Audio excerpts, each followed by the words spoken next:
یہ سچے پاکستانی حکیم سعید ہیں جنہوں نے اپنی والدہ کے دیے 25,000 سے ہمدرد کالج کی بنیاد رکھی۔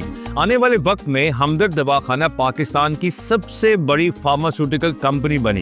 محسن پاکستان اور حافظ قرآن حکیم سعید جولائی 1993 میں گورنر سندھ بنے۔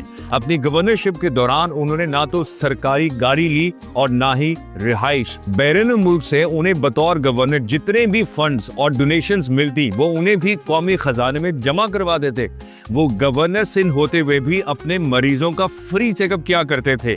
ان کی کسی سے دشمنی نہیں تھی، تاہم کراچی کے چند طاقتور غنڈے ان سے بھتے کا مطالبہ کرتے لیکن وہ ہمیشہ انکار کر دیتے۔ 17 اکتوبر 1998 کو وہ روزے کی حالت میں اپنے گھر سے روانہ ہوئے تو پاکستان دشمنوں نے انہیں گولیوں سے بھون ڈالا۔ پرنٹ میڈیا کی مان کر چلیں تو انہیں شہید کرنے والوں کا تعلق MQM سے تھا، اور کڑیاں ملائی جائیں تو غالباً الطاف حسین بھی اس میں ملوث تھا۔